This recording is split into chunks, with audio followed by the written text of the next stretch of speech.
어떤 처지에서든 감사하여라. 감사하는 사람 또 유혹에 안 빠져요. 여러분들 북한에서 안 태어나고 남한에서 태어난 거 감사해요, 안 감사해요? 북한은요 정말로 굶어 죽어요. 굶어 죽어요. 평양 근교만 빼놓고 나머지는 다 굶어 죽는다고 보시면 돼요. 이제 겨울이 시작되면은요 이 사람들 땔감이 없어요. 석유 석탄이 없기 때문에. 자꾸 산에 나무 잘라다가 또 해요. 그리고 어떤 집은 작년에는요 그 땔감조차도 없어서 밥도 못 해갖고 그대로 얼어 죽은 사람들도 많다는 거예요. 근데 우리는 얼마나 잘 먹고 잘 살아요. 감사해요, 안 감사해요? 감사해요. 여러분들 후쿠시마에서 안 태어나고 대한민국에서 태어난 거 감사해, 안 감사해? 이거 여러분들 깊이 묵상해야 돼요. 왜냐하면 일본은 1년에 지진이 5,000번 일어나요. 5,000번. 하루에 15번 일어나요. 더 놀라운 거는 이번 12월, 1월 달에 지진이 또 일어난다는 게 지금 감지가 된다는 거예요. 일어날지 안 일어날지 모르겠지만은 일본 사람들은요 너무 불안한 거예요. 근데 우리나라는 지진이 1년에 몇 번 일어나는지 아세요? 15번 정도 일어나요. 근데 이 중에 지진의 강도가 2.7에서 3.2예요. 보통 일어나는지 안 일어나는지도 모를 정도예요. 근데 일본은 막 일어나면 4.0만 넘어가면요 정말 천둥 소리 얼마나 불안한지 몰라요. 나는 그걸 경험을 했어요. 지진이라는 게 무시무시해요. 근데 우리는 아무런 그런 게 없이 살잖아요. 이번에 이 터키 지진 일어났죠? 지진 일어났는데 여진이라고 그래요. 한 번 꽝 하고 난 다음에 계속 흔들리는 게 1,500번 일어나는 거, 1,500번. 근데 우리는 얼마나 행복한 나라에서 살아. 그런데 왜 자살률이 세계 1위냔 말이야. 국민들이 욕심이 많아서 욕심이. 이유는 딱 한 가지예요. 욕심이 너무 많아요. 대한민국 사람들 이 정도면 잘 사는데 왜 이렇게 욕심이 많은지 모르겠어요. 여러분들 그 한국처럼 잘 먹고 잘 사는 나라가 없어요. 여러분들 이탈리아라는 나라 잘 살아 못 살아요? 잘 살죠? 그런데 이탈리아가 우리나라가 경제력은 세계 13위지만은 소비 지수는 7위예요. 7위. 정말 잘 먹고 잘 사는 나라가 우리예요. 내가 뭐 예전에 방송에도 한번 말씀드렸지만 우리나라 갈비집에 가보면요 진짜 잘 먹어요. 갈비 막 먹으러 가면은요 막 이렇게 한 상 반찬 나와요. 그냥 그 계란찜, 그 다음에 무슨 뭐 단호박 삶은 거, 메추리알, 뭐 그 다음에 무슨 뭐 사라다, 무슨 야채 사라다, 국물 김치, 뭐 별게 다 나와요. 그 다음에 파란 국수 말아서 나와요. 그리고 4명이 하면 4인분 시켜요. 4인분 시키면 그냥 배가 빵빵해. 한국 사람들은 배 빵빵하면 안 돼. 갈비집에 가고 배 터질 때까지 먹어야 되냐. 2인분 더 시켜요. 더 시켜서 먹고 난 다음에 그래도 우린 분이 안 풀려. 그냥 아줌마가 하나 쓱 나와서 이렇게 물어봐요. 냉면을 먹을래? 된장찌개를 먹을래? 그냥 그거 먹고 커피 공짜로 먹는 나라가 어디 있어요. 잘 먹어요. 근데 우리나라는 1997년에 IMF 터졌을 때 어땠어요? 국민들이 전부 뭐 했어요? 금 모았잖아요. 금. 내가 그래서 여러분들 마지막으로 금 모으기 운동이 우리가 얼마나 대단한 건지 지금부터 잠깐 읽어드릴 테니까 한번 이게 누가 쓴 거냐면 이름도 무지 어려워요. 슝홍빙이라는 중국 사람이 쓴 거예요. 이게 베스트셀러예요. 냉전 시기 미국의 맹방이던 또 하나의 나라 한국은 금융위기가 닥치자 미국의 구원에 손을 내밀었다. 한국 사람들은 미국이 그토록 단호하게 거절하리라고는 꿈에도 생각하지 못했다. 우리가 도와달라고 그랬는데요. 싹 거절했어요. 월가를 대표하는 재무부는 끝까지 반대했다. 심지어 올브라이트가 경제학을 모른다고 비난하기까지 했다. 결국 클린턴 대통령은 재무부에 손을 들어주었다. 여기서 그 다음에 중요한 얘기가 나와요. 재무장관 로버트 루빈이 보기에 이번 위기야말로 한국 경제의 빗장을 열어젖힐 절호의 기회다. 그러니까 이제 IMF 때 우리나라에 들어와서 기업 다 먹을 기회다. 이 얘기예요. 그는 구원을 청하는 옛 맹방인 한국을 과거보다 훨씬 가혹한 조건으로 대하라고 지시했다. IMF는 미국 재무부의 압력 아래 한국의 원조 조건에 온갖 가혹한 조건을 덧붙였다. 그래서 우리나라가 얼마나 고통스러웠어요. 한국이 즉시 미국의 유리한 조건으로 미국과의 모든 무역 마찰을 해결할까지 포함했다. 그동안 마찰이 많은데 미국한테 다 손들었어요. 분노한 한국민들은 IMF가 언제나 미국 편에 서서 갖가지 불합리한 조건을 내건다고 비난했다. 한국 정부는 하는 수 없이 미국의 조건들을 받아들이고 미국이 은행 지점들을 한국에 설립하도록 허락했다. 시티은행, 그 미국은행이에요. 외국 기업들이 보유할 수 있는 상장회사의 지분은 원래는 26%라 이 운영권을 못 갖고 있었는데 그때 50% 상향 조절했어요. 외국인이 개인이 소유할 수 있는 주식 지분은 7%에서 50%로 늘어났어요. 그래갖고 외환은행 전부 다 론스타한테 뺏긴 거죠. 한국 기업은 반드시 국제회계의 원칙에 따라 했으며 금융기관은 국제회계사무소의 회계 감사를 받아야 했다. 참. 그러나 국제금융재벌들은 한국의 강한 민족성들을 너무 얕잡아 보았다. 한국의 협의를 체결하기만 하면 당장이라도 몰려들어 사냥감을 물어 뜯을 판이었다. 우리나라 현대, 삼성 다 먹을 판이었다는 얘기예요. 그런데 고립무원, 완전히 고립무원의 사면 초가에 빠진 한국인들은 나라를 구하겠다는 일념으로 너도 나도 금모기 운동에 나서서 정부를 도왔다. 이때 금모은 게 21억 달러예요. 한국에 돈 한 푼도 없었을 때. 놀라운 거는 금모기 하고부터는 5억 달러 수출 계속 적자였다가 이때부터 흑자로 전환하기 시작해. 이게 흑자의 출발점이 돼요. 금모기 운동이. 그래서 이걸 극복한 나라예요. 서양의 기업들은 한국 대기업을 거의 하나도 사들이지 못했다. 한국 경제는 가장 어려웠던 1998년 여름의 악몽에서 완전히 빠져나올 수 있도록 수출을 빠르게 회복했다. 금모기 운동부터 그랬다는 거예요. 국제금융재벌들과 미국 재무부는 공연히 헛물만 켜다가 만셈이 되었다. 뿐만 아니라 한국으로 하여금 정부가 경제를 주도할 절대적인 필요성을 확실히 깨닫게 해줬다. 마이크로소프트가 한국 최대의 소프트웨어 기업을 삼키려는 시도도 물 건너 갔어요. 그러니까 미국 애들이 그때 한국 다 살라고 그랬어요. 근데 그것도 못 샀고 8개의 한국 지방 소프트웨어 기업들에게 그 몫이 돌아갔다. 다 우리나라 기업들이 다 샀다는 얘기예요. 포드가 기아 자동차를 구입하려던 계획도 빗나가 버렸다. 그때 기아가 망했거든요. 근데 빗나갔어. 우리가 금 모아서. 현지 기업이 포드의 꿈을 현대가 구했죠. 꿈을 보기 좋게 꺾어준 것이다. 이렇게 우리나라가 그 IMF를 벗어난 민족이야. 나는 치유의 은사를 받지 않았어요. 근데 그냥 갈 때마다 그냥 내가 그냥 성령 기도에 갈 때마다 그냥 그것도 70, 80 그냥 아니 70, 80 썼으면요 골 아파요 당연히요. 아 무릎 아프고 허리 아파요 당연히. 아 그걸 그냥 와갖고 하느님이 그냥 신부님이 그냥 허리 아프니까 그냥 안수 좀 해달라고 그러면 그 나요 80년 동안 쓴 거를. 그럼 난 또 착하니까 해주긴 해줘요.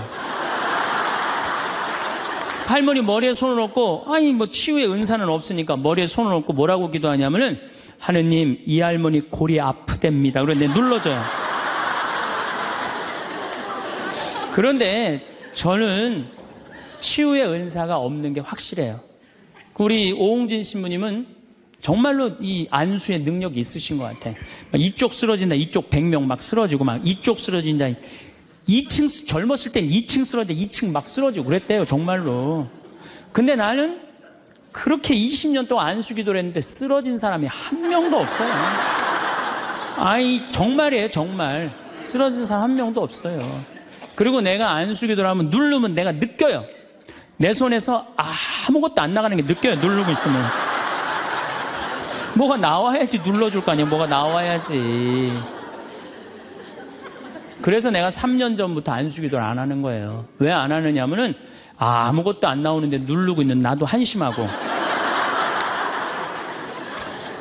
또 아무것도 안 나오는데 머리 디미는 교우들도 불쌍하고 그러니까 서로 편안하자 이거예요. 오늘도 황창현 신부님의 말씀을 통해 행복한 노후를 위한 해안을 얻어가시길 바랍니다.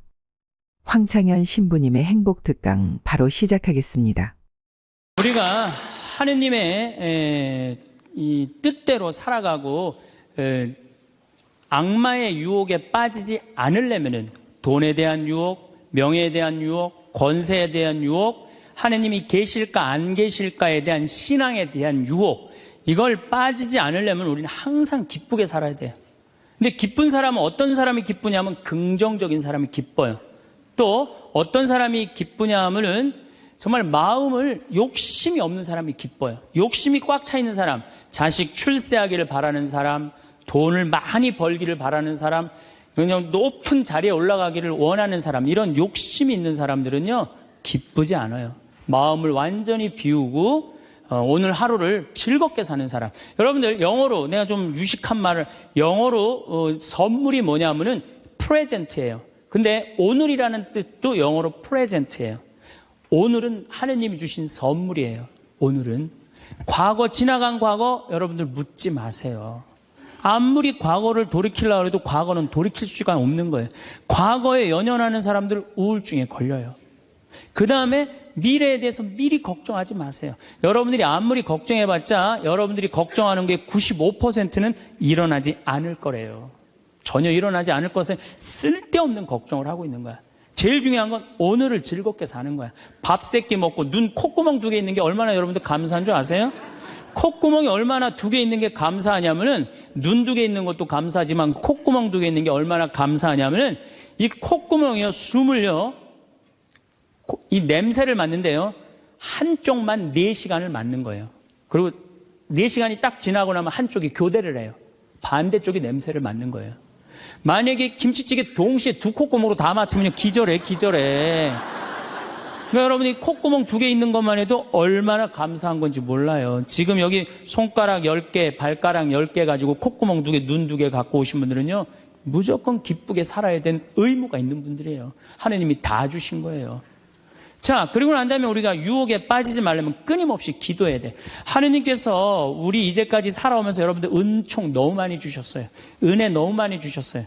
그렇기 때문에 우리는 어떻게 살아야 돼? 그 은혜를 계속 기억하면서 감사기도, 끊임없이 기도해야 돼. 근데 이 기도는 간구 기도를 하면 안 돼요. 감사 기도를 해야 돼요. 제가 꼭 성령 기도에 가면은요, 제일 당황스러운 게 그거예요. 내가 성령 기도에 가면은 할머니들이 신부님 골이 아파요, 무릎이 아파요, 허리가 아파요, 안수기도 해달라는 거예요. 근데 저는 신부 될 때 이 제단에 엎드려서 하나님한테 2가지를 청했어요. 하나는 강론 잘하게 해달라고. 근데 정말 저는 누워서 그렇게 기도했어요. 왜 제가 그 기도를 청했느냐 하면은 저는 초등학교 때부터 발표 때마다 선생님이 제일 먼저 너 일어나서 발표하라고 그랬어요. 그리고 책 읽을 때도 항상 나보러 읽으라고 그랬어. 목소리가 좋으니까. 그러니까 내가 받은 달란트는 뭐야? 말하는 거. 그리고 신부가 말씀 전하는 사람 아니에요. 그래서 강론 잘하게 해달라고 내가 정말로 엎드려서 간구했어요.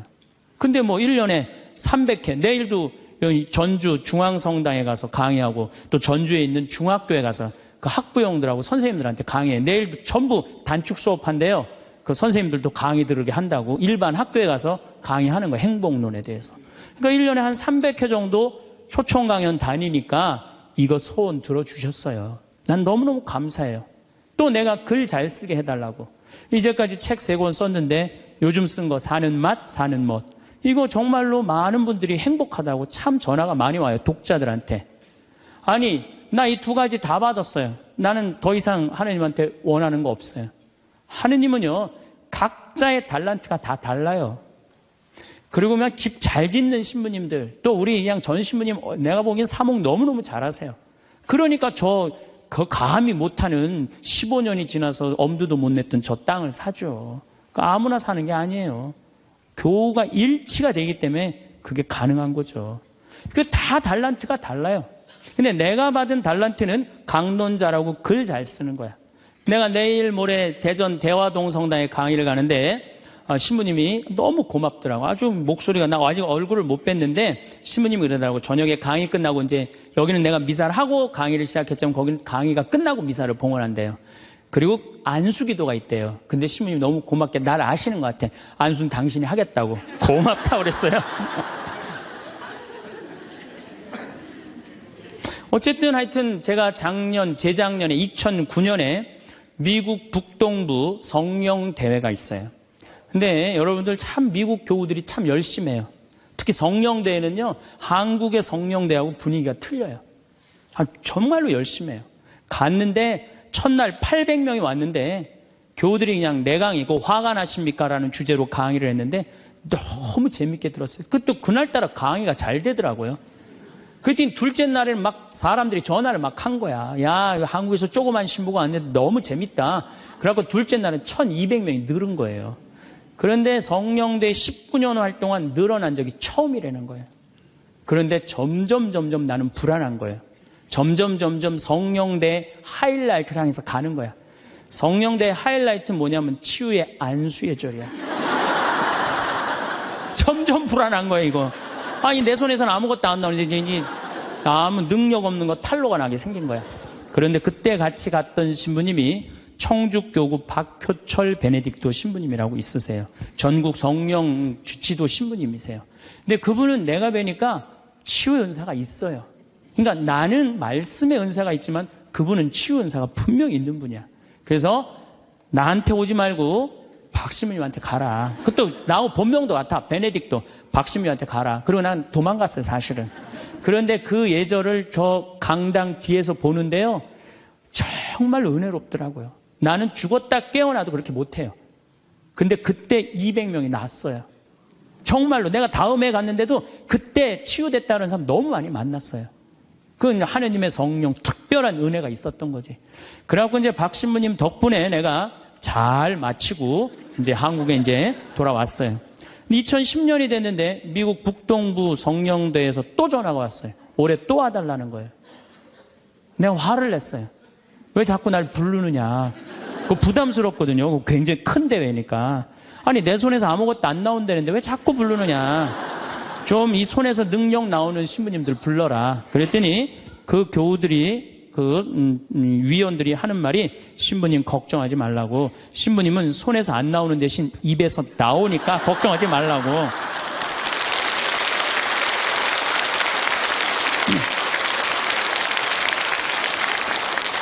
아, 그러느냐? 그렇다면 내가 가겠다. 그리고 이제 작년에 내가 또 북동부 성령대를 갔어요. 갔는데 그때 같이 갔던 신부님은 누구냐면은 우리 수원교구의 한연음 다니엘 신부님이 같이 갔어요. 이분 또 만만치 않게 영적으로 깊은 분이잖아요. 근데 이제 신부님이 먼저 강의를 가는데 갑자기 내 앞에 무릎을 꿇는 거예요. 나한테 안수기도를 해달라는 거예요. 아니, 내가 새카만 후배고 정말 내가 존경하는 선배 신부님이에요. 근데 갑자기 무릎을 꿇더니 나한테 안수기도를 해달라는 거예요. 아니, 내가 교우도 안 해주는 판국에 아니, 하느님하고 성모님한테 정말 완전히 미쳐갖고 오로지 기도만 하는 신부님, 그분 성소하고 성물도가 너덜너덜해요. 같이 들어. 내 성소도 깨끗하고 성물도도 깨끗한데 내 거는. 그래서 내가 신부님한테 그래서 신부님, 저한테 안수기도 받으실 필요 없으시다. 신부님같이 이렇게 영적으로 깊으신 분이 나같이 이렇게 어린 후배 신부한테 뭐하러 받느냐. 그냥 들어가셔라. 근데 신부님이 하시는 말씀이 나는 황 신부한테 기적을 바라는 게 아니다. 사제의 축복을 받고 싶다. 또 이것도 어떻게 안 해줄 수가 있어? 그래서 그냥 떨리는 마음으로 신부님 머리에 손을 얹었어요. 근데 내가 깜짝 놀랐어요. 이게 내 손에서 안 나오다 보니까 신부님 머리에서 나오더라고.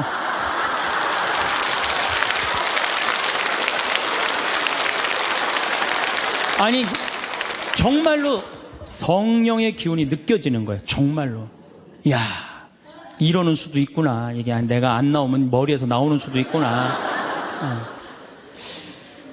하지만은 우리가 하느님을요, 골 아프면 골 고쳐주고, 머리 아프면 머리 고쳐주고, 무릎 아프면 무릎 고쳐주고, 허리 아프면 허리 고쳐주는 분이 아니에요. 하느님은요, 찬양 받으실 분이에요. 하느님은 영광 받으실 분이에요. 하느님 우리 심부름꾼 아니에요. 그것도 돈이나 많이 주면서 시키면 내가 몰라. 달랑 1,000원 주면서 뭘 그렇게 많이 시켜. 그러니까 자꾸 간구 기도를 하다 보면 어떤 유혹에 빠지느냐 하면은 여기가 아닌가 봐. 천군 보살한테 가는 거예요. 그래서 천주교 교우들이요, 전보로 많이 다니는 거예요. 그래서 일단 찬양기도 감사기도 하는 교우들은요, 하느님 의심하지 않아요. 그리고 얼마나 은혜로워요.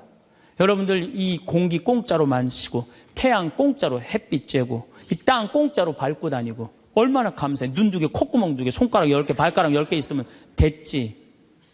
주님께서 여러분과 함께 마음을 드높이 우리 주 하느님께 감사합시다. 말로는 맨날 마땅하고 옳은 일이래. 말로는 감사 기도를 해야 된다는 거예요. 미사 내용 전체가 뭐냐면 감사 기도예요. 감사 기도. 그래서 여러분들 오늘 이후부터는 끊임없이 기도해야 되는데 어떤 기도를 해? 감사 기도를 해라는 감사 기도. 그리고 진정한 기도는 어떤 게 진정한 기도냐면은 저도 그런 기도를 많이 드려요. 하느님, 내가 당신의 나라를 위해서, 당신의 하늘나라를 위해서, 당신의 정의를 위해서 내가 무슨 일을 했으면 좋겠습니까? 나를 어떻게 당신이 쓰실 생각을 갖고 있습니까? 이렇게 물어볼 때 하느님의 뜻을 헤아릴 수가 있는 거예요. 그러니까 성당에는 하느님 뜻을 실천하려고 나오는 거지 하느님이 내 뜻을 실천하라고 성당에 나오는 게 절대 아니다. 근데 우리 많은 교우들은 그걸 착각하고 있는 거예요. 예수님도 마태오복음 그 산상설교의 5장, 6장, 7장에 뭐라고 그러셨어요? 주의 기도를 가르쳐달라고 그러니까 뭐라고 그랬어요? 너희들 기도할 때 많은 말 하지 말아라. 하늘에 계신 우리 아버지 이름이 거룩히 빛나시며 아버지의 나라가 오시며 아버지의 뜻이 뭐라고 그래요? 하늘에서와 같이 땅에서도 이루어지소서. 그렇게 기도하라고 그랬잖아요. 근데 우리는 그냥 성당에 나와서 계속 내 뜻만 계속 어필하는 거야. 더욱이 여러분들 예수님하고 친해요, 안 친해요? 친하지도 않으면서 그냥 계속 이것이 해줘라. 여러분들, 이 생각 해봐요. 정말 친한 친구가 와서 부탁하면은 들어줘요, 안 들어줘요? 힘들어도 들어줘요. 내가 좀 고통스럽더라도 그걸 나눠줘요. 생전 본 적도 없는 친구가 와서 딱 오더니 1,000원 주더니, 야, 내가 정말로 필요한 게 있는데 나 좀 도와줘라. 도와주고 싶어요, 안 도와주고 싶어요? 도와주고 싶지가 않다는 거예요. 그래서 여러분들 기도는 뭐냐면 일단은 예수님하고 친구 되기 위해 하는 거예요. 예수님하고 대화하는 거예요. 대화를 해서 예수님, 당신이라면은 이 땅을 사겠습니까? 안 사겠습니까? 당신이라면은 지금은 무슨 요즘 그 제2금융권 막 이자 막 100%, 200%, 막 1000% 하는 사람들 있잖아요. 내가 만약에 예수님이라면 과연 그런 걸 할까? 그 사람도 얼마나 고통스러운데. 내가 예수님이라면은 내 아이를 어떻게 키울까? 내가 예수님이라면은 내 남편한테 어떻게 할까? 내가 예수님이라면은 아내한테 어떻게 할까? 내 아내한테 어떻게 할까? 이걸 물어보려고 기도하는 거예요. 그래서 기도라는 것은 간구 기도가 기도가 아니야. 그래서 난 묵주기도, 구일기도 보면 딱 지향 하나 두고 그냥 기립다 기도하는데 난 정말로 마음이 아파요. 묵주기도는 저는 요즘 묵주기도 드릴 때 오늘도 내가 묵주기도 5단을 바치면서 연옥에 있는 영혼들 구원해달라고 기도했어요. 왜냐하면 성모님이요 그렇게 기도하라고 그랬거든요. 우리 그냥 계속 연옥을 위한 기도, 그 다음에 터키에서 지금 고통받는 사람들, 이런 정말 죄인들, 이런 사람들은 생전 기도하지 않고 그냥 대학 입시, 그냥 수능 잘 보게 해주고, 그냥 당 팔리게 해주고, 애 생기고 해주고, 이런 기도는 자꾸 하느님하고 멀어질 수도 있다는 얘기예요. 그걸 다 들어주지 않으세요, 하느님이. 어떻게 다 들어줘요? 내가 할 일이 있는 거지. 또 기도는 예수님의 말씀을 음미할 때 기도가 즐거워요. 예수님 묵상할 게 너무 많지 않아요? 예수님에 대해서 나는 예수님 말씀 중에 내 눈 속에 있는 들보는 보지 못하면서 남의 눈에 있는 티끌을 빼주려고 그러느냐. 자기 눈에는 들보는 못 보고 남의 눈에 티끌. 이거 내가 살아오면서 나도 그렇겠지만은 정말로 많이 봐요, 우리가. 그래서 나의 잘못, 나의 험, 나의 약점, 이거를 항상 볼 수 있도록 노력해야 되는데 우린 그런 걸 안 해요. 예수님 말씀 틀린 말 하나도 없어요. 사람이 안식을 위해서 있는 것이 아니라 안식일이 사람을 위해서 있는 것이다. 이것도 얼마나 멋있어요. 저는 요즘 오늘 국회 통과했다고 그러더라고요. FTA. 근데 난 판단이 안 서요. 왜냐하면 이거 FTA 누가 시작했냐면 노무현 대통령이 시작했어요. 그때는 한나라당이 쌍수를 들고 반대했어요. 그때는 이번에는 이명박 대통령 FTA 하니까 이번 민주당이 쌍수를 들고 반대했어. 나는 누가 옳은지 구분이 안 돼. 그러니까 믿음이 안 가는 거예요. 믿음이 안 가는 거예요. 나는 정말로 사람을 위한 일이 뭔가, 예수님이 과연 어떤 의미에서 이런 말씀을 했는가. 참 묵상할 거리가 너무 많죠. 또 너희들 무엇을 먹을까, 무엇을 입을까, 무엇을 마실까 걱정하지 말아라. 하늘에 나는 새도 다 먹여줄 거다. 그리고 내일을 걱정하지 마라. 내일 걱정은 내일이 할 것이다. 그날 고생은 그날로 충분하다. 여러분들 오늘 하루 종일 일하고 여기 오신 분들 많으시죠? 얼마나 피곤해. 가서 씻고 누워서 그냥 쉬고 싶은데 여기까지 온 분 예수님, 내가 지금 예수님 이 자리에 있으면은 이 말 하고도 남았을 것 같아. 너희도 오늘 고생으로 충분한데 내일 걱정하지 말아라. 내가 다 알아서 해줄게. 예수님 분명히 그랬을 거예요. 이 말씀을 내 마음 안에 살아 움직일 때 여러분들은 진리가 너희를 자유롭게 하리라 처럼 정말로 자유롭게 살 수 있어. 근데 예수님 말씀이 하나도 없어. 그냥 성서 하나 붙잡고 하루 종일 묵상해 본 적도 없고 일주일 내내 묵상해 본 적도 없어. 그냥 성서를 읽은 적도 없어. 그러면은 여러분들은 기도가 어려운 거예요. 점점 기도하는 방법을 잃어버리는 거예요. 고생하며 무거운 짐을 진 너희는 모두 나에게 오라. 내가 너희에게 안식을 주겠다. 얼마나 내 멍에는 가볍다. 얼마나 좋아요. 예수님 말씀을 가만히 묵상해 보면은요, 다 위로의 말이야. 내가 너를 너무 사랑하니까 걱정하지 마라. 내가 있는데 뭐가 그렇게 걱정이 많으냐. 전부 그런 내용이에요. 함께 하겠다. 내가 너희와 함께 하겠다. 나는 너를 이제 종이라 부르지 않고 뭐라고 그랬다? 벗이라고 부르겠다. 예수님 행하신 행적을 봐요. 가난한 사람, 팔 하나 없는 사람, 눈 먼 사람, 귀 먼 사람, 나병으로 고생하는 사람, 또 죄 속에 있는 죄녀, 창녀, 가늠한 여인, 이 세상에 오셔서 그런 버림받고 고통받는 이들 속에서 사시다 가셨잖아요. 그분 삶을 가만히 이렇게 드라마를 보듯이 쫙 보면은 이거 끊임없이 기도할 수 있어요. 해도 끝이 없어. 예수님의 삶을 묵상한다는 게. 그러면은 그 안에서 예수님과 하나 되면은요, 그 다음 단계, 더 높은 단계의 기도를 할 수 있어요. 근데 맨날 이거 달라, 저거 달라, 요거 해달라, 저거 해달라 그러면요, 그 사람은 깊이 신앙생활을 할 수가 없어요. 그럴 것 같아요? 안 그럴 것 같아요? 그렇죠? 그러니까 오늘 이후부터는 간구기도 하지 마세요. 이미 너희들 필요한 거 하느님 아버지가 이미 알고 있다. 그러시지 않으셨어요? 예수님이 그러셨거든요. 예수님 말씀은 되씹으면 되씹을수록 깊은 맛이 나요. 그래서 기도라는 건 뭐냐면 영적인 하느님을 느끼는 거예요. 영적인 하느님을 느끼는 거. 자, 우리가 기도가 구송 기도가 있다고 그러죠? 그 다음에 무슨 기도가 있어? 묵상 기도가 있죠? 그 다음에 무슨 기도가 있냐면 관상 기도가 있어. 관상 기도. 그 다음에 이제 어려운 단계로 넘어가면 일치의 기도가 있어요. 그게 무슨 기도냐면은 성당에 앉아서 하느님을 느끼는 거예요. 온 우주에 시편 19편 그 말도 소리도 비록 이야기 없어도 온 세상으로 퍼져나간다는 하느님을 느끼는 거야. 그러면은 성당에 1시간 앉아 있어도 1분 지나가는 것처럼 후딱 지나가요. 어떨 때는 3시간도 후딱 지나가요. 하느님을 느끼는 거냐. 말씀이 이제 넘어서서는 온 우주에 꽉 차 있는 하느님을 느끼는, 살아있는 현존하시는 하느님을 느끼는 거야. 그런 하느님을 느끼다 보면은 이제 성인들이 이제 그 다음에는 어느 단계로 가요? 탈원 상태 가는 거.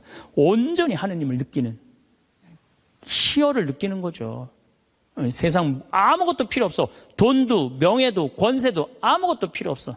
내 하느님만 내 안에 살아있다면 모든 게 행복한 거야. 그래서 끊임없이 기도하면은 악마의 유혹에 넘어가지 않는다는 거예요. 그래서 여러분들은 이제 제가 제일 걱정인 게 50살 되신 분들 60년 남았어요. 아니 어제 발표 나왔잖아요. 2040년에 평균 연령이 몇 세라고? 90살이에요. 그럼 여러분들 지금 50살 되신 분들 2040년이면 몇 살이냐 하면은 80살이에요. 80살이면 그때 가면은 또 늘어날 것 같아요? 안 늘어날 것 같아요? 또 늘어나요. 그래서 110살이에요.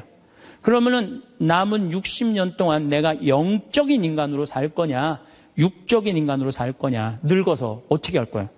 힘도 없는데 기도라도 열심히 해야지. 그래서 제일 좋은 기도는 뭐냐면은 제가 여러분들한테 청하는 건 뭐냐면은 기도 공동체 단위라는 거예요.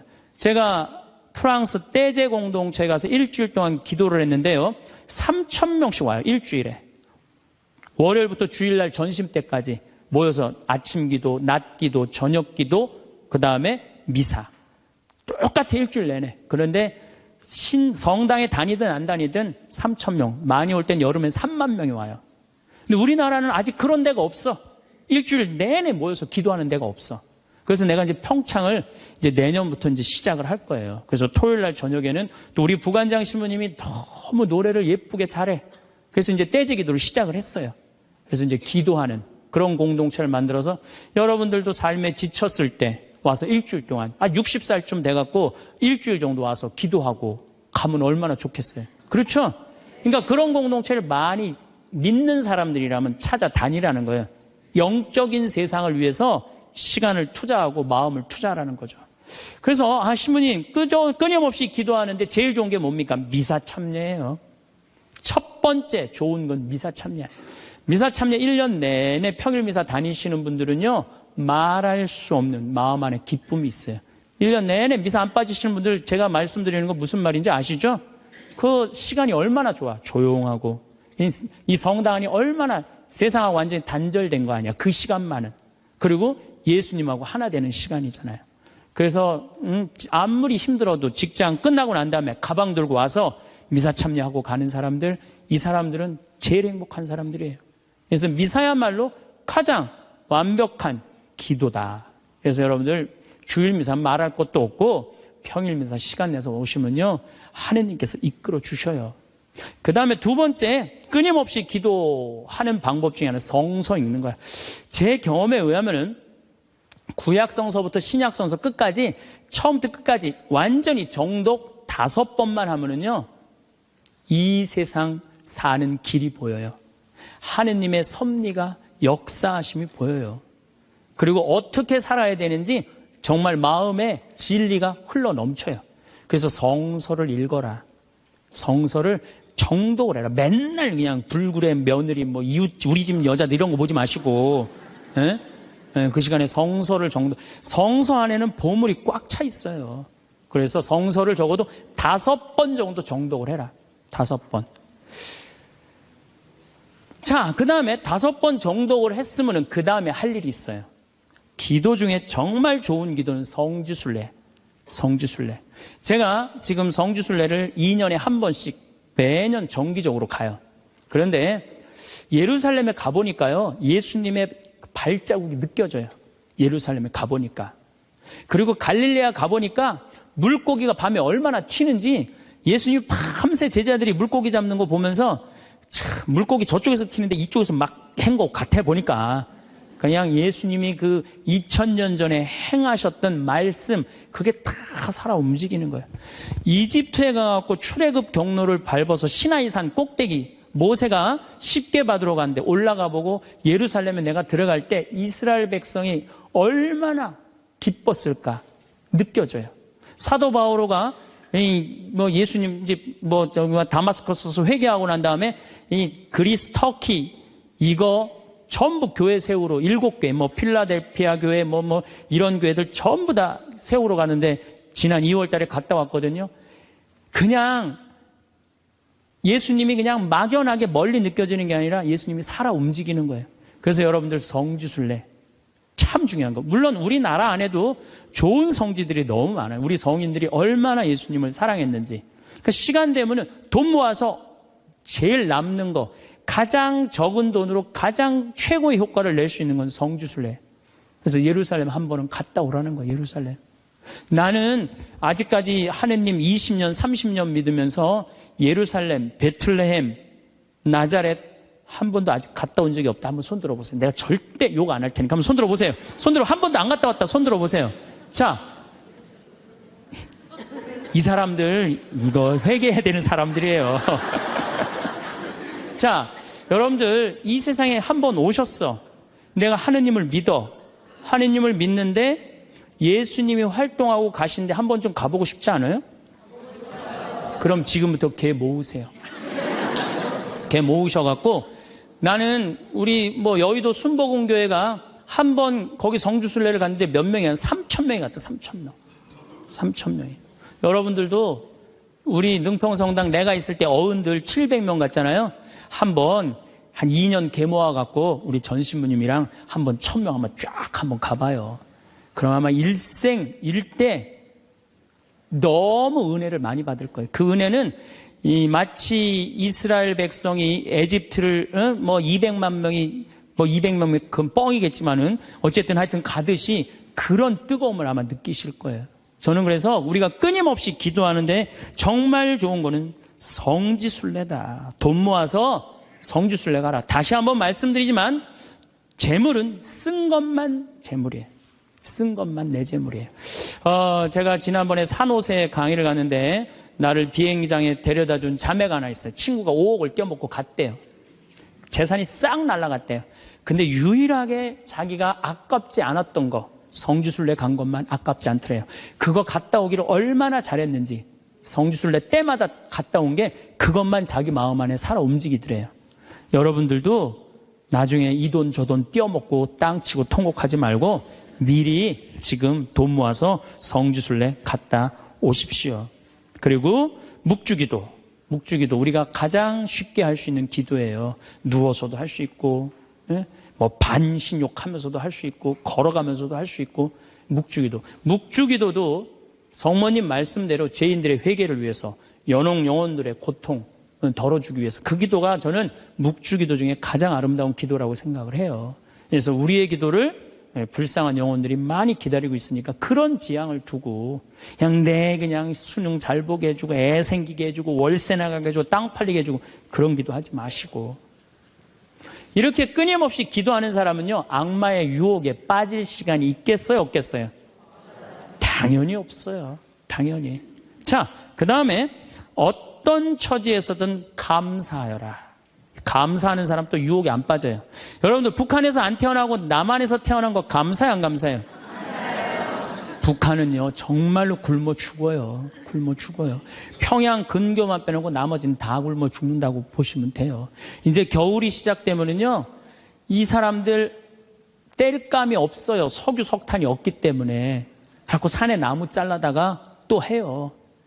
그리고 어떤 집은 작년에는요 그 뗄감조차도 없어서 밥도 못 해갖고 그대로 얼어 죽은 사람들도 많다는 거예요. 근데 우리는 얼마나 잘 먹고 잘 살아요. 일본에 갖고 내가 회 정식 시켰는데 회가 딱 2점 나왔어요. 이게 맛백인가 보다 그러고 홀딱 먹었어요. 아무리 기다려도 회가 안 나와요. 왜 안 나오냐니까 그게 다라는 거예요. 우리나라는 횟집에 가면 뭐부터 나와요? 씻기다시 나오죠? 개불, 멍게, 해삼, 전복, 낙지, 꽁치 소금에 구운 거, 미역국, 조개탕 별게 다 나와요. 그리고 그냥 또 회가 나오면 그냥 한 50점 나와요. 배는 꽉 찼는데 50점이 또 나와. 어떻게? 먹는 방법이 있어요. 상추에다가 회를 올려요. 그 다음에 마늘하고 고추하고 된장을 찍어갖고 상추를 동그랗게 말아요. 그 다음에 목구멍으로 밀어 넣는 거예요. 보면 계속. 목구멍까지 찼어. 그래도 분이 안 풀려. 어떻게 하느냐면은 매운탕 또 시켜 밥 한 그릇 또 해갖고. 그런데도 왜 자살률이 세계 1위냔 말이에요. 왜 15,400명이 죽냔 말이에요. 1년에. 하루에 42명씩 자살을 하냔 말이에요. 왜? 1시간에 2명씩 지금 뛰어내려서 죽고 있어요. 우리나라에. 욕심이 너무 많아서 그래요. 이 정도면 잘 살지 않아요? 이 정도면 잘 살지 않아요? 여러분들 우리 여기 할머니들 1959년에 우리나라가 UN 120개 국가 중에 GNP가 몇 위였느냐면 119위였어요. 1959년에. 꼴등이야 꼴등. 그때는 정말로 똥구멍이 찢어지게 가난하게 살았어요. 똥구멍이. 다시 한번 똥구멍 찢어지는 거 얘기해 드릴게요. 9월에 추수하면 2월에 먹을 게 떨어져요. 보리는 5월에 피는데. 그러면 그냥 무슨 칡해서 먹고 쑥해서 먹고 그것도 안 되면 4월 달에 소나무 속껍질 벗겨요. 햇빛에 말려갖고 갈아갖고 쌀은 요만큼 소나무 껍질은 이만큼. 그러니까 밥을 져서 먹으면 등짝에 붙었던 배가 쑥 나와요. 얼마나 좋아. 근데 문제는 이 섬유질은 소화가 안 돼요. 수분만 빠지고 다시 딱딱하게 대장에 가서 돌덩어리가 되는 거야. 똥을 넣으면 부드러운 똥이 나오는 게 아니야. 이 돌덩어리가 나오는 거야. 근데 이 돌덩어리를 빼내니 집집마다 뒷간에서 똥구멍 찢어지는 소리가 그냥 이 집 저 집에서 막 나는 거예요. 그게 1959년에 있었던 일이에요. 1959년. 그런데 불과 60년 만에 이렇게 잘 살 수가 없어요. 이렇게 잘 살 수가 없어요. 여러분들 저는 요즘 그리스 보면서요. 정말로 내가 대한민국 사람이라는 게 얼마나 자랑스러운지 몰라요. 그리스라는 나라는 지금 BC 526조에 BC 526조. 그런데 이거 그리스라는 나라 우리나라보다 훨씬 못 살아요. 우리나라보다 30이야. 경제 규모가 3분의 1밖에 안 되는 나라에 그리스라는 나라가. 그런데 이 나라가 전부 빚 갖고 사는 거, 빚 갖고. 애 셋 낳으면 일 안 해도 돼.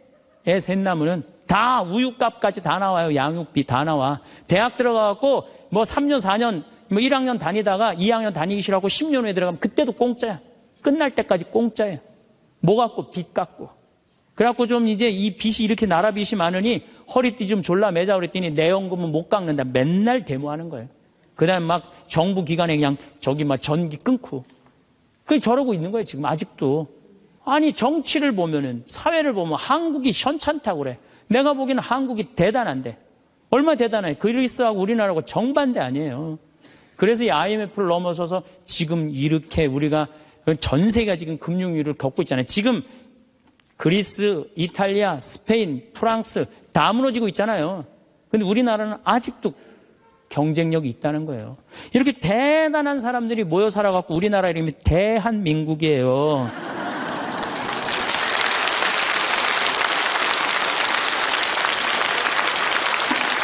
아니 그럼 이렇게 기가 막힌 나라에 살면서 국민들이 감사해야 될 거 아니야.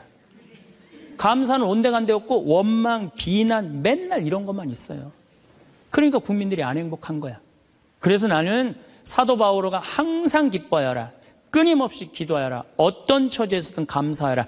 이것이 우리 주 예수 그리스도를 통하여 드러내신 하느님 아버지의 뜻이다.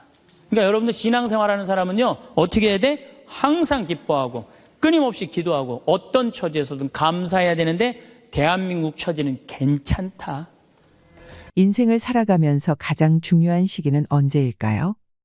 만약 여러분에게 초년에서 청년기까지 운과 중년기에서 노년기까지 운 중 하나를 선택하라고 한다면 무엇을 선택하시겠나요? 당연히 평생 유복하고 행복하게 살면 좋겠지만 반드시 하나를 선택해야 한다면 저는 행복하고 부유한 말년의 삶을 선택할 것 같은데요. 초년운이 아무리 좋기로써니 중년은 말년운과는 비교 대상이 되지 못합니다. 초년운은 대개 부모운을 따르기 마련입니다. 하지만 인생 후반기의 삶은 스스로 만들어낸 것이기에 그 가치가 더욱 큽니다. 실제로도 30대나 40대 심지어 70대에도 운이 트이는 사람이 있지요. 말년의 운수가 좋아져서 무엇에 쓰겠냐고 하시는 분도 있으실 겁니다. 하지만 이제는 100세 시대입니다. 만약 지금 인생이 힘들더라도 앞으로 나아진다는 확신만 있다면 그 누구라도 버틸 수 있는 힘이 생길 것입니다. 따라서 인생 후반기를 풍요롭게 보내고 싶으시다면 실제로 그렇게 사는 사람들이 어떤 특징을 가졌는지 알아보고 반드시 이를 따라하셔야 말년에 운이 트이게 될 것입니다. 그렇다면 말년이 편안한 사람들은 어떤 특징을 가지고 있을까요? 오늘은 말년운이 좋은 사람들의 특징 5가지 대해 배워보겠습니다. 행운을 늘리고 불운을 줄이기 위해서 다음의 5가지를 반드시 실천해야 할 것입니다. 첫 번째, 현재에 집중하자. 영화를 보면 복수에 사로잡혀 사는 주인공이 등장한다. 복수의 과정 중 자신을 행복하게 할 여자도 만난다. 그런데 복수를 마쳐야 한다고 떠나고 결국 처참한 죽음을 맞이한다. 과거의 망령에 사로잡혀 불운을 자초하는 삶이다. 계속 낙방을 하면서도 수년간 준비하던 것이 아까워서 포기하지 못하는 고시패인의 삶도 역시 그러하다. 한때 부를 누리다가 몰락한 이들 중에서도 과거를 잊지 못해서 현실에 적응 못하는 이들이 적지 않다. 옛날은 옛날이라고 생각을 하고 툭툭 털고 일어나야 한다. 과거에 행복했다는 생각 때문에 현재가 불행하게 느껴져서는 안 된다. 과거의 트라우마로 인해 아직까지 불행에서 벗어나지 못해서는 안 된다. 미래에 대해서도 마찬가지다. 희망을 잃고 절망에 빠지면 현재도 불행해진다. 장밋빛 미래의 현혹이 되면 현재를 대강대강 살면서 꿈을 쫓는다고 합리화한다. 과거의 잘못을 돌이켜보면서 같은 실수를 되풀이하지 말아야 한다는 점에서 과거 역시 무시해서는 안 된다. 행복한 과거를 회상하며 위로도 받아야 한다. 미래에 대한 희망도 필요하고 미래에 대한 걱정도 필요하다. 하지만 삶의 중심은 여전히 현재여야만 한다. 두 번째, 나에게도 너그럽고 남에게도 너그럽게 살자. 인생을 아주 단순하게 나누면 행운, 보통, 불운으로 3등분 할 수 있을 것이다. 그런데 삶이 그렇게 단순하지만은 않다. 행운과 보통의 경계선에 위치한 일이 발생하는 경우, 누구는 행운으로 받아들이고 누구는 보통으로 받아들인다.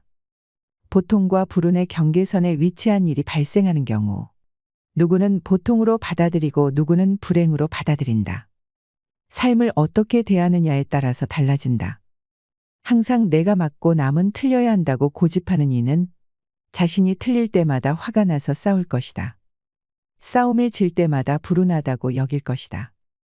자신감이 없어 문제가 생기면 내가 틀리고 남이 맞는다고 생각하는 이는 스스로를 자책하기에 우울해질 것이다. 사소한 일에도 불운하다고 여길 것이다. 나도 틀리고 남도 틀리다고 생각하는 사람은 매사에 부정적이다. 부모도 마음에 안 들고 남편도 마음에 안 들고 자식도 마음에 안 들고 직장도 마음에 안 들고 나라도 마음에 안 든다. 세상에 불운이 널렸다.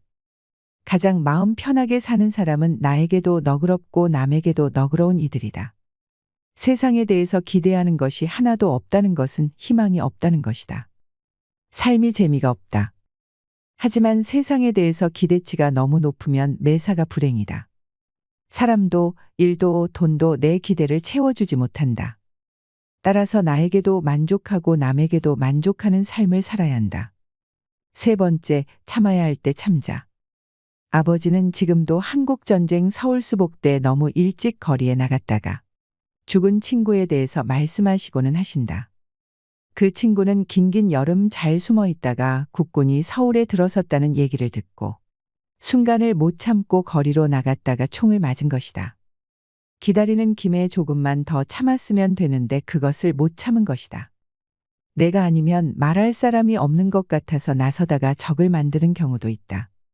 나중에 돌이켜보면 그때 내가 말하지 않았더라도 언젠가 누군가 했을 말이었다. 경거망동하다 적이 생긴 것이다. 한번 내뱉은 말은 주워 담을 수 없다. 참아야 할 때는 참아야 한다.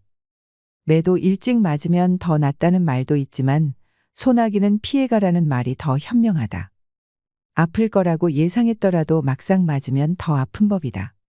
고통은 생각보다 더 심한 상처를 남기는 법이다.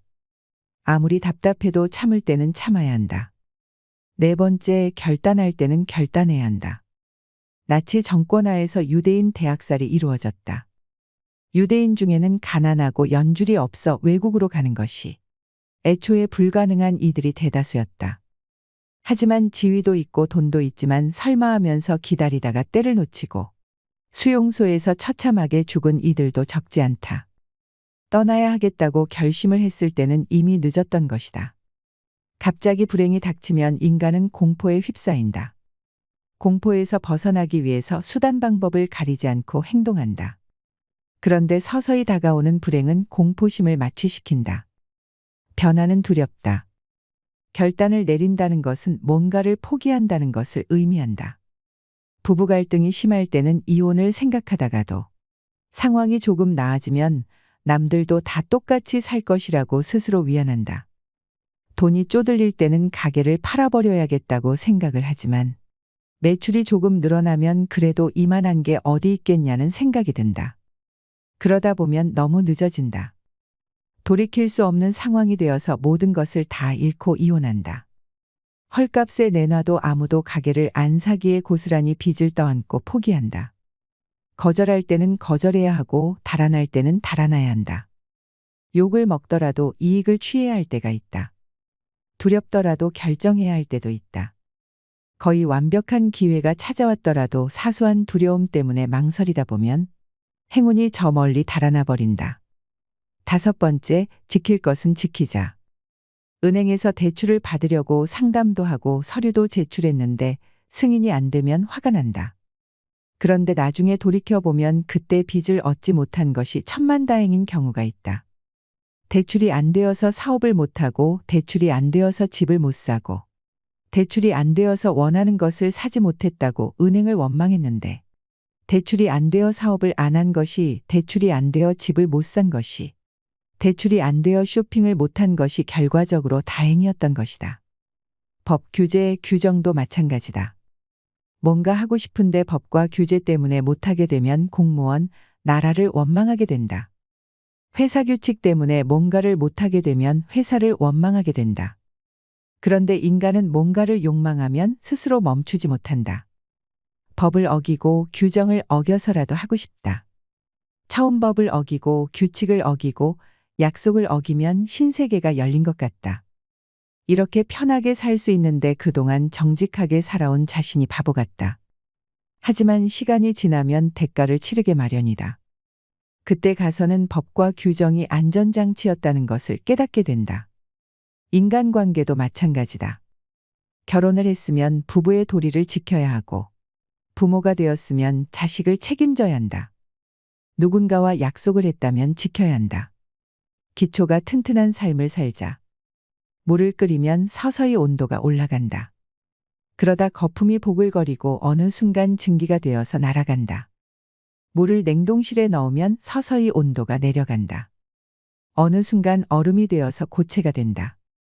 살아가는 것은 매일매일 똑같은 생활의 반복인 것 같다. 그런데 물이 뜨거워지면 증기가 되듯이, 물이 차가워지면 얼음이 되듯이 똑같은 것 같은 일상이 누적되어 행운과 불운을 결정하고는 한다. 우리는 살면서 행운과 불운이라는 특별한 사건만 기억한다. 그런데 기억에 남는 행운과 불운의 밑에는 기억하지도 못하는 수없이 많은 결정이 켜켜이 쌓여 있다. 기초가 튼튼한 삶은 행운을 부르고 기초가 부실한 삶은 불운을 부른다. 기초가 튼튼한 삶을 살기 위해서는 첫째, 현재에 집중하고 둘째, 나에게도 너그럽고 남에게도 너그럽고 셋째, 참아야 할 때 참고 넷째, 결단할 때 결단하고 다섯 번째, 지킬 것은 지켜야 한다. 말년운이 좋은 사람들의 특징 5가지에 대해 말씀드렸는데요. 인간사 사주팔자에 관하여 복이 있는지 없는지 따지는 사람이 많으나 후천적으로 운을 끌어당기는 방법은 많이들 생각하지 않습니다. 노후에 행운이 따르는 사람들은 인생을 좌우하는 후천운이 얼마나 중요한지 알고 있는데요. 그렇다면 인생을 뒤집는 후천운을 만드는 조건은 무엇일까요? 첫 번째, 베푸는 삶을 사셔야 합니다. 덕은 쌓는 것이고 복은 받는 것이니 복보다는 덕이 더 중요합니다. 그런데 주변을 보면 덕을 쌓지 않고서 복을 바라는 사람이 참 많습니다. 인복 있는 사람들은 베풀고도 손해본 것을 아깝게 여기지 않습니다. 반면 인복이 없는 사람은 자신이 베풀고도 이를 다시 되돌려 받으려는 경향이 강합니다. 베푼다는 것은 바라고 하는 것이 아닙니다. 결국 복은 남이 주는 것이 아니라 자신이 만들어가는 것입니다. 세상 모든 만물은 반드시 순환하고 이로 인해 다시 균형을 이룹니다. 내가 누군가에게 무엇이든지 주면 언젠가 반드시 다시 얻게 됩니다. 아무것도 주지 않으면서 받는 일이란 결코 있을 수 없습니다. 이 원리는 국가 간의 외교나 정치, 사회와 경제, 무역과 같은 모든 분야에 적용되지요. 가장 중요한 건 주더라도 좋은 것을 잘 주어야 한다. 상대방에게 악의를 품고 행동하면 나 역시 돌려받을 것이며 선의를 품고 행동하면 나 역시 돌려받을 것이다. 두 번째, 반드시 운을 담을 그릇을 키우셔야 됩니다. 대인배는 앞선 자들을 인정하고 배우려 노력하지만 소인배는 앞선 자들을 시기하고 질투한다. 어디서나 누구에게나 반드시 배우려고 하는 자세를 가져야 합니다. 사람뿐 아니라 내가 행한 모든 일에서 교훈을 얻으려고 노력하셔야 됩니다. 실패를 너무 두려워하지 마세요. 지나간 실패 하나하나에서도 교훈을 얻고 배움을 얻어서 다시는 이런 실수를 하지 않도록 경계하시면 됩니다. 사람은 누구나 다 실패하고 시련과 시행착오를 겪기 마련입니다. 대인은 교훈과 배움을 얻어서 실패를 반복하지 않으려고 노력하나 소인은 절대 자기 잘못을 인정하지 않다가 거듭된 실패를 반복합니다. 여러분은 지금까지 인생에서 실패와 어려움이 많으셨나요? 그렇다면 이제는 지금까지 교훈을 찾고 다시는 실패를 반복하지 않으려고 노력하시면 됩니다. 실패가 나의 그릇을 키워줄 것입니다. 그것은 분명 운이 저절로 따르게 하는 밑거름이 돼줄 것입니다. 세 번째, 긍정적이고 포용하는 말을 사용하셔야 됩니다. 가장 복을 많이 까먹는 게 언상이라고 할 정도로 운을 부르는 요소 중에서도 말은 굉장히 중요한데요. 언상이라고 하는 것은 말하는 것을 보며 그 사람의 운명을 판단하는 것입니다. 이 언상은 운명에 영향을 미치고 운명을 만드는 초석이 되기도 합니다.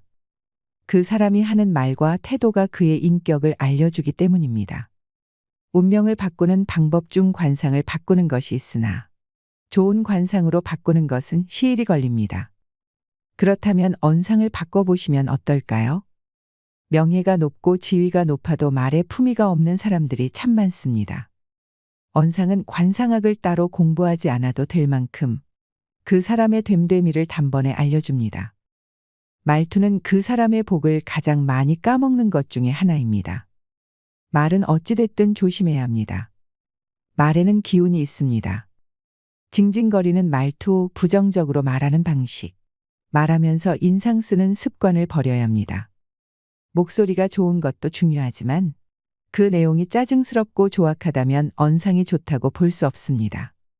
말을 했으면 끝맺음을 잘해야 하며 상대방의 말을 듣기 위해서는 먼저 나의 마음을 열어야 합니다. 상대방이 이야기를 하면 끝까지 경청할 수 있는 힘을 길러야 합니다. 그러면 주위의 사람이 저절로 모일 것이며 각자의 좋은 운이 나의 좋은 대운으로 이끌어줍니다. 네 번째, 작은 일에도 기뻐하는 마음을 가지셔야 됩니다. 어떠한 일이 생겼을 때 작지만 항상 감사한 마음으로 기뻐하며 긍정적인 사람들이 있습니다. 이렇게 작은 일에도 감사하는 사람들은 자신의 감정을 늘 여유롭게 유지하고 나쁜 일이 생겨도 쉽게 화를 내거나 흥분하지 않고 어떠한 일이 생겨도 대범하게 상황을 잘 처리하는 능력이 있습니다. 현재 상황이 조금 어렵더라도 주어진 일에 항상 긍정적으로 대처하는 사람은 결국에 운이 왔을 때 제대로 운을 잡아서 행복을 누릴 수 있는 사람입니다. 이제부터라도 사소한 것에 기뻐하며 작은 행운도 크게 다가온다는 것을 기억하셔야 됩니다. 웃는 얼굴과 감사하다는 말을 습관처럼 실천해 보시길 바랍니다. 사주보다는 관상이, 관상보다는 심상이 중요하다는 말입니다. 유형의 상은 무형의 마음에 의해 지배되어 변화합니다. 예컨대 부끄러운 일이 생기면 얼굴이 붉어지고 기쁜 일이 생기면 얼굴이 환해지며 화를 낼 때는 얼굴이 찌푸려집니다. 결국 운명을 바꾸는 힘은 오직 마음에 달렸습니다. 마음이 선량하면 빈천할 상이라도 부귀할 수 있고 그 마음이 불량하면 부귀할 상이라도 도리어 빈천할 수 있습니다. 행운이 처음부터 눈에 보이게끔 분명하게 찾아온다면 행운을 마다할 사람은 아무도 없다. 그런데 행운은 처음에 나도 모르는 형태로 찾아온다. 행운이 뿌리를 내리고 줄기가 자라는 동안 나에게도 행운이 찾아왔다는 것을 눈치채지 못하는 경우가 허다하다. 오히려 귀찮은 나머지 행운의 싹을 일부러 잘라 없애기도 한다. 불운이 처음부터 나는 불행이에요 하면서 나타나면 누구나 불행을 피할 것이다. 그런데 어떤 불운은 처음에는 무해한 형태로 찾아온다. 심지어 아주 매력적인 모습으로 다가오기도 한다. 빙산의 일각처럼 그 밑에 엄청난 불행을 숨긴 채 마치 엄청난 행운이 다가올 것처럼 당사자를 속이기도 한다. 객관적으로 똑같은 일이 상황에 따라서 불행하게 느껴지기도 하고 행복하게 느껴지기도 한다. 똑같은 일이라도 지금 불행하면 불운으로, 지금 행복하면 행운으로 받아들이게 된다. 누구에게는 행운이 누구에게는 불운이 된다. 불운이 행운을 부르고 행운이 불운을 부르고 또다시 불운이 행운을 부르고 행운이 불운을 부르는 식으로 일이 진행되는 경우 과연 그 일이 행운인지 불운인지 여부는 끝이 나기 전까지 알 수 없다. 행운에서 멈추면 행운이 되는 것이고 불운에서 멈추면 불운이 되는 것이다. 다음에 행운이 올 것이라고 생각하면서 한 발자국 더 나아갔는데 결과적으로 불운으로 끝나는 비극도 종종 있다.